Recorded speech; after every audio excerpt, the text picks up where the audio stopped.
Bienvenue Flash Info sur Kivu Morning Post à la une. Les forces armées de la RDC annoncent avoir repris Minembwe Centre dans le territoire de Fizi au sud Kivu, dans l'est de la RDC, après une offensive menée avec appui de l'armée burundaise et des Wazalendo. Une information toutefois contestée par des sources indépendantes qui affirment que les combats se poursuivent et que la localité reste sous contrôle des combattants Twirwaneho alliés à l'F-123. Blaise Bassabossé nous en dit plus.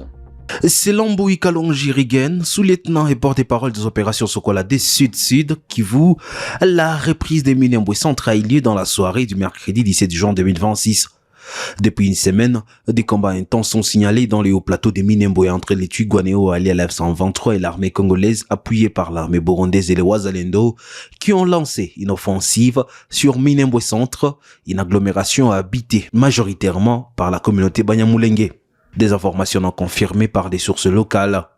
Selon des sources indépendantes, les combats se poursuivent dans les zones aux environs des Minembwe Centre. Le village d'Ilundu est en partie sous contrôle des FARDC et en partie sous celui du combattant Twirwaneho. Le même source affirme jusque-là Minembwe Centre est encore sous contrôle des Twirwaneho. Ces nouveaux développements interviennent alors que l'armée congolaise a amorcé une grande offensive sur Minembwe Centre, avec un nombre important de troupes au sol en appui aux opérations aériennes menées à l'aide des drones de combat.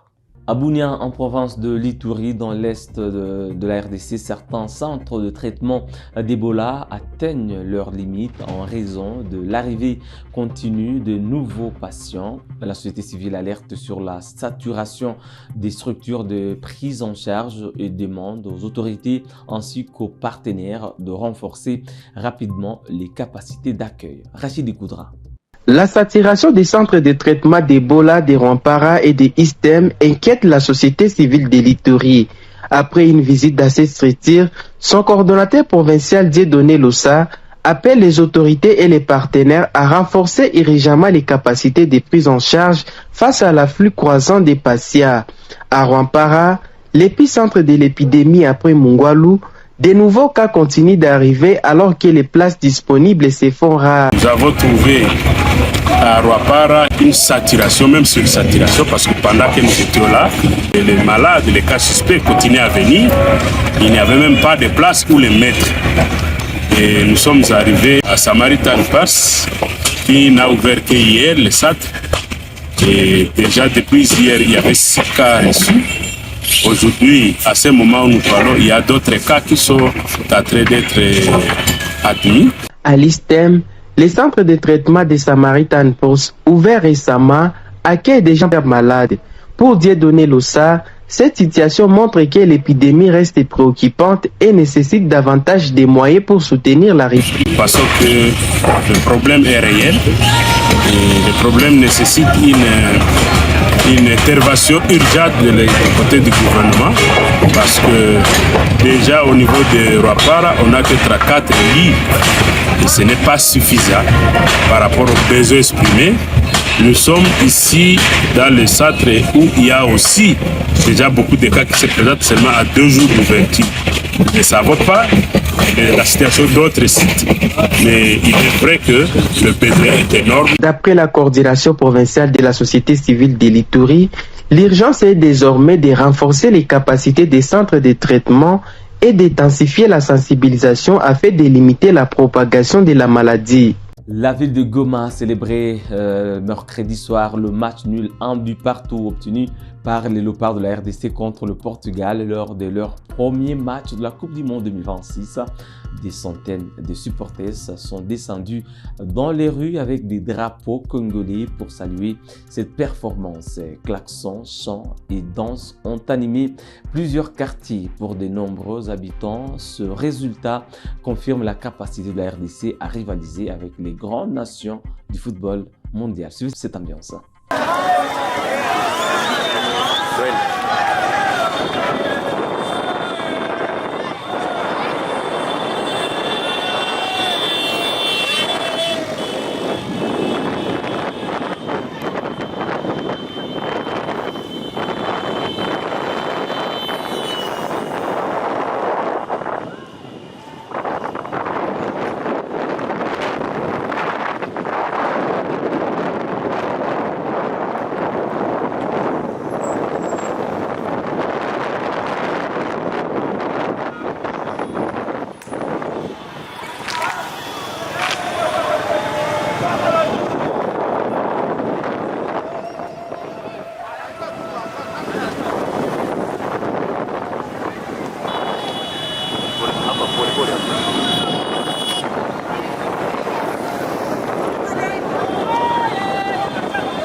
hapa nyuma hivi.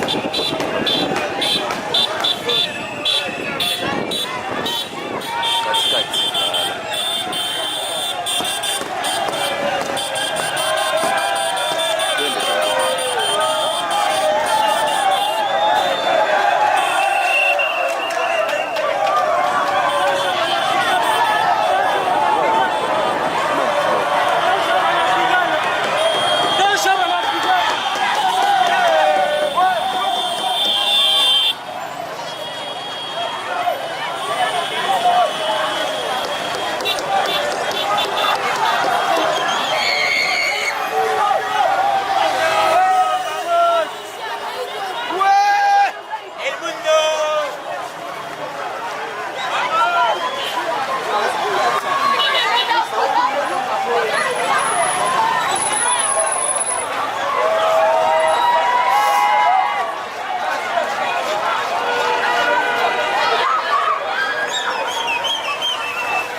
Kinshasa a aussi explosé de joie après le match nul historique des Léopards face au Portugal de Cristiano Ronaldo. Suivez ici l'ambiance dans la capitale.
Mesdames, Messieurs, c'est tout pour le Flash Info de ce 18 juin 2026 sur Kivu Morning Post. Merci à vous de l'avoir suivi bien à la fin. On se fixe un nouveau rendez-vous d'actualité d'ici là. Portez-vous bien.